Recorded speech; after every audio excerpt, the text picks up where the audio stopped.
So I just talked to my aunt today, and she's going through a hard time. Her body is failing her.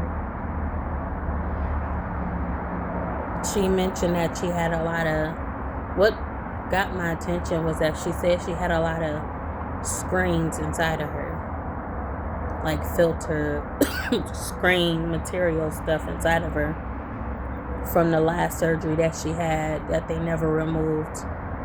She still had pieces inside of her remaining.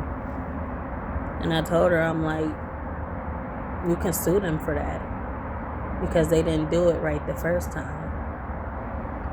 So she's going back and she's going to have surgery, and they are going to remove her insides, her stomach, and get out everything that's stuck in there. There's a lot of bowels stuck inside the screens and stuff like that. And I just think, I can only imagine how much pain she's in. That gotta be painful. People always going in and doing surgery on you. She done had so many surgeries on her stomach, and now she's having surgery on her hips, and she's going back and she's going to have surgery on her stomach again. And it's just like, wow. It just makes me mad because the world just keeps touching on you, saying this is the only option that you have, when it's not.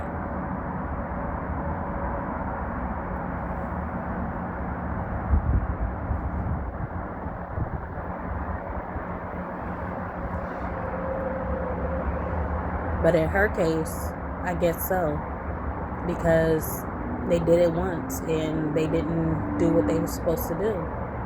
They didn't remove all of that material that was supposed to be removed, and she's been suffering all these years only to go back for them to do the same thing and try to remove all that they didn't remove the first time. And this is what I mean by people in the world just touching on you and touching on you and touching on you. It alters your life. They're affecting your life. They're making your lifespan shorter than what it's supposed to be.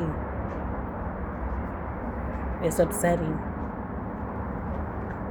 And as much as I try to pray about it and try to see the world through different lenses, God keeps revealing to me that there is no chances for these type of people that have already messed up once. They're going to keep messing up. And as long as you put your trust into them, they're going to keep doing what they have to do to make your life a living hell. Keep causing you pain. Keep stripping you of your faith. Keep making it seem as though, your life is in their hands. Making it seem as though they're playing God's role. They're trying to play God's role. And now the world has become so crazy and so undetermined and unpredictable that now your life is in their hands, and people are only people by the end of the day. They're always going to make their mistakes. They're always going to mess up.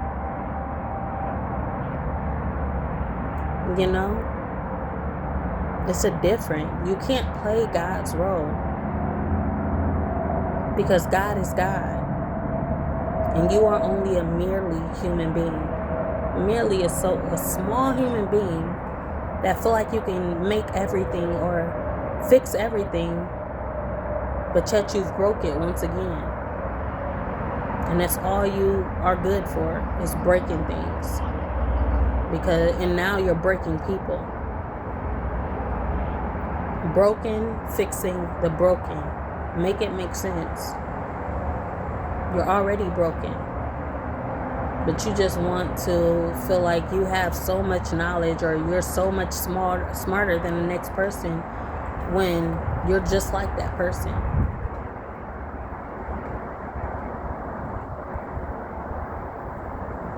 You're no better than that person laying in that bed and you're doing surgery on them. All because you discovered what's inside of your own body. When we come into this world, we're not coming into this world to be fixed. We're already whole. But once you allow somebody to put their hands on you, that's when you become broken and you become messed up inside, because now you allowed them to do it once. Now they're going to keep doing it and doing it and doing it, trying to fix what they broke. And that's when you got to put it into God's hands. So I'm praying that after they remove all of the bulls that they done put inside of her stomach, they won't touch her again. I'm praying that they don't let her they don't touch her again. Because that stuff wasn't even supposed to be inside of her. But that was y'all mistakes, and y'all didn't take accountability. Y'all put her in a position where she couldn't even take accountability. She couldn't allow y'all to take accountability, because y'all done touched on her so much that now your wrongs are going on longer than it should be.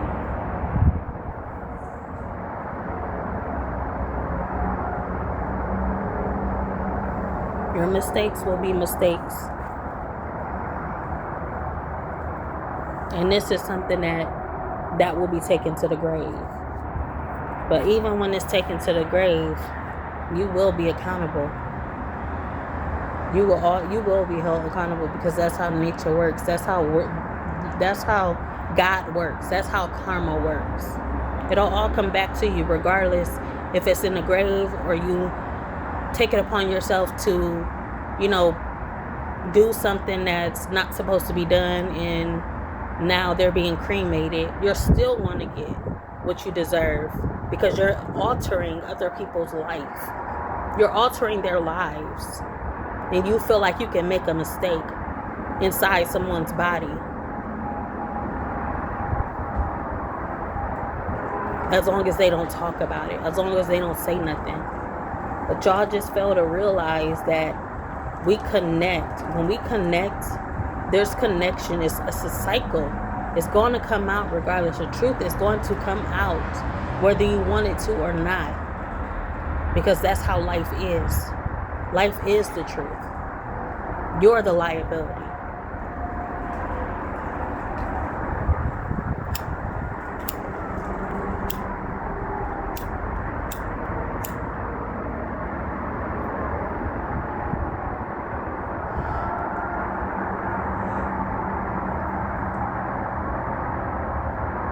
At the end of the day, what can you really say? What can you really do? The lies has been going on for so long.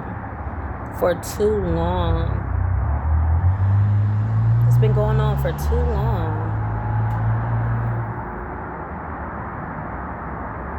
And they still running.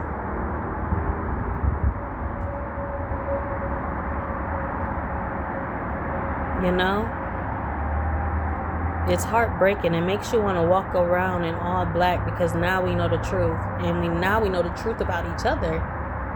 It's nothing more than history.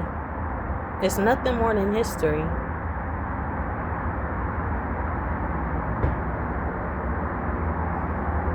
I was listening to K. Michelle, one of her songs.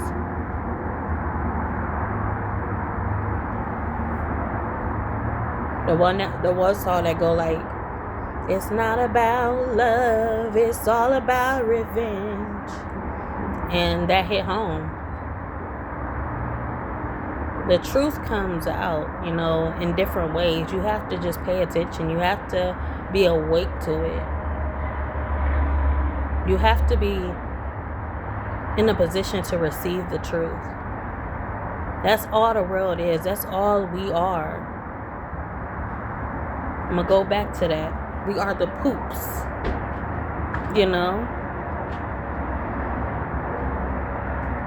Some of us is on a mission. And some of us weren't meant to be here.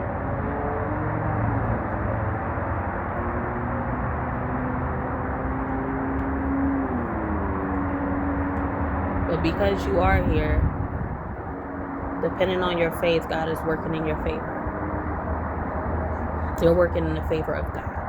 So don't give up, because God always has a plan for you, even when you don't have a plan for yourself.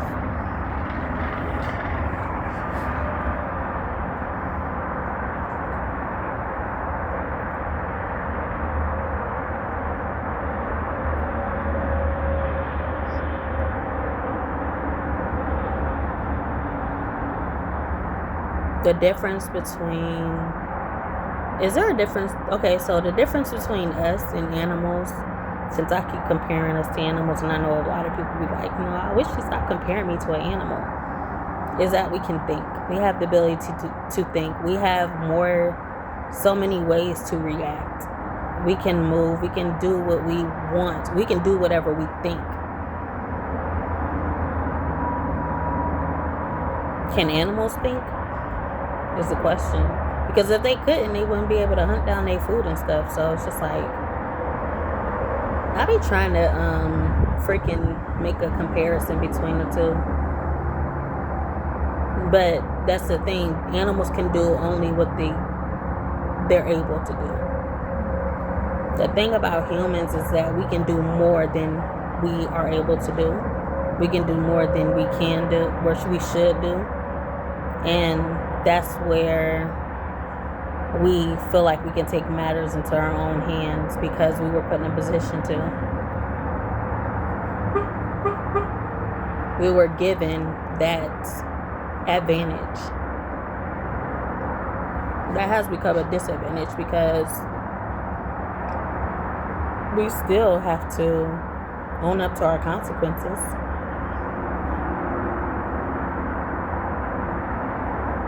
Whatever we do, it still is effective, on our lives and other people's lives. We just came to the realization too late, because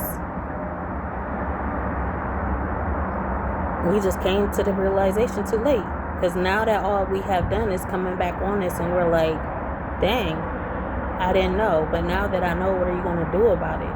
Are you going to stop it?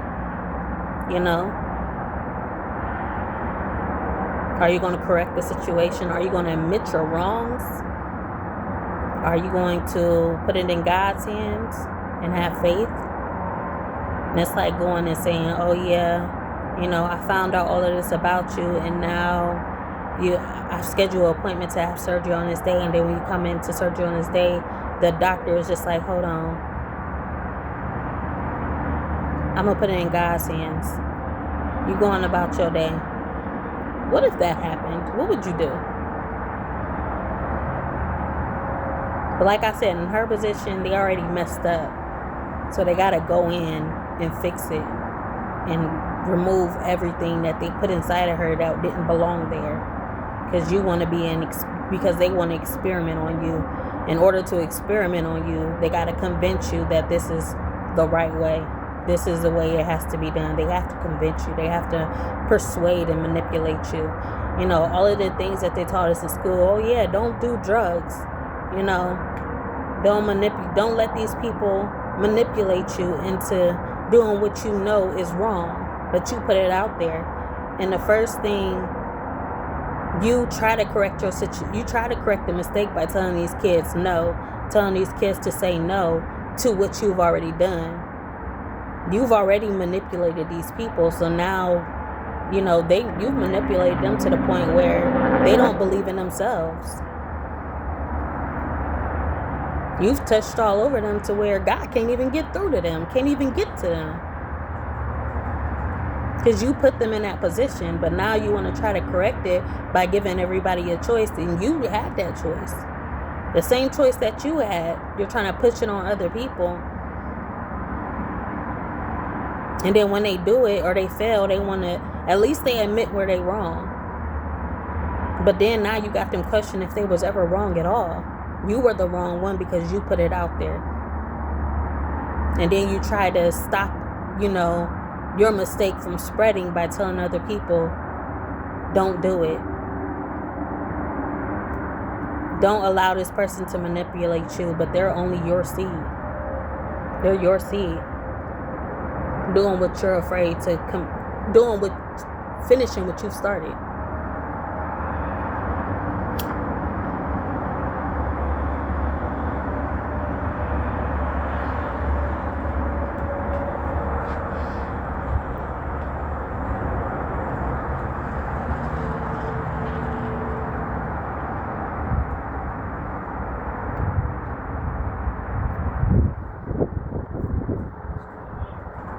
Hey, now what can you do about it? You know? But apologize. You can get out there and you can admit you're wrong and you say, I apologize. As long as you don't touch nobody else or affect anybody else's lives. Bye, see you tomorrow.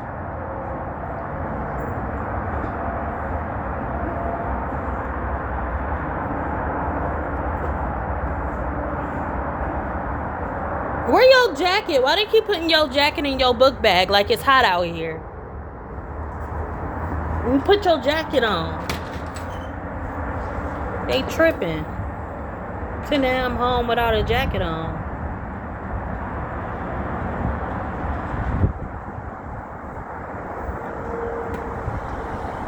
But then again, that's the only thing I hate about here. The schools here is that they don't care for autism. And they don't understand autism. I gotta basically explain it to him. So when he's supposed to have his jacket on, instead of putting it on for him, they let him walk out like every other kid, you know. So I'm thinking like, okay, so in the wintertime when it's snowing, you gonna allow him to walk outside without a jacket or a coat on and stick it in his book bag? They don't care. That's what these schools.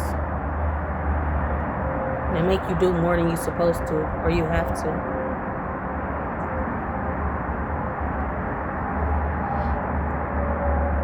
I heard they were supposed to be having a Halloween party.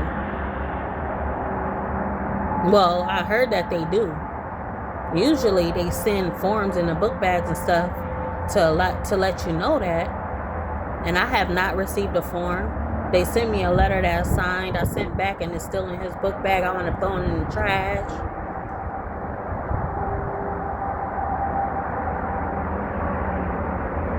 They don't communicate. They got an app, a parent-teacher app that usually all the schools usually communicate. At least the schools that I'm familiar with, they communicate through that app. They got the app and they don't even communicate. I have not heard from his teacher.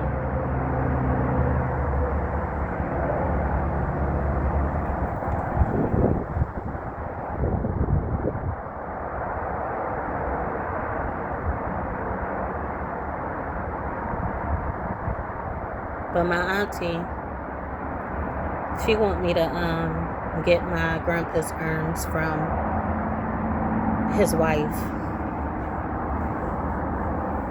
My grandpa's ashes from his wife. And his wife is refusing to give my mom, my uncle, and my auntie their father's ashes, my grandpa's ashes. And you're just the ex-wife, and if anything, you got a box full of my grandpa's ashes, but you refuse to give his kids their ashes, and that's what I don't understand.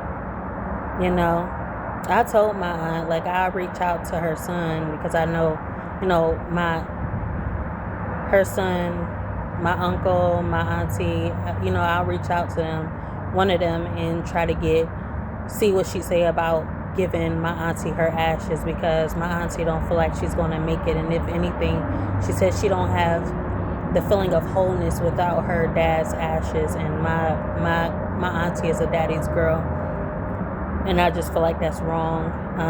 The way that Paula, my grandpa's wife, this what she call a widow, I feel like she's wrong for holding the ashes from them. So I said I'll reach out to him and see what she say about giving my auntie my grandpa's ashes.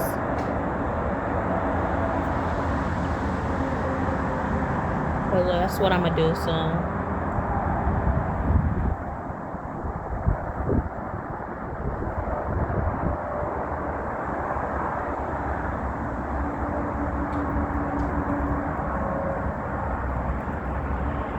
But they don't talk to her, so I guess I gotta be that person in between, in the midst of them, to figure out what's going on so she can get my grandpa's ashes.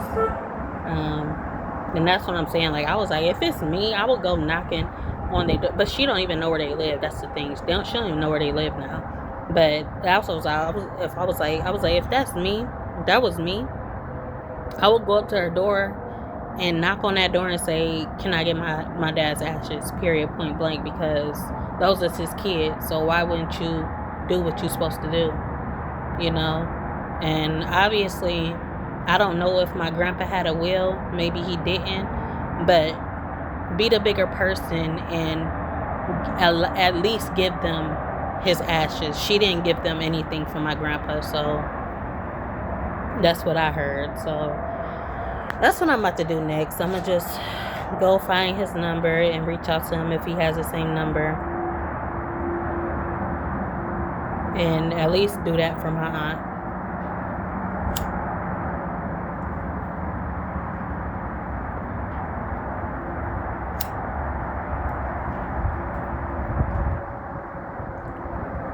Just because you're a certain age don't mean you mature and you've moved on and evolved to the point where you can do right, because obviously it's still they being petty about the whole situation.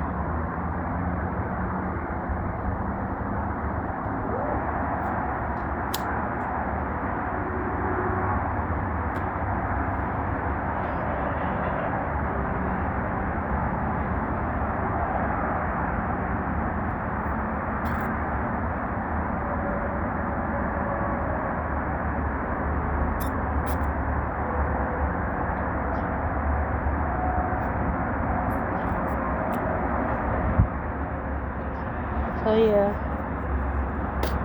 I'll talk to y'all next time.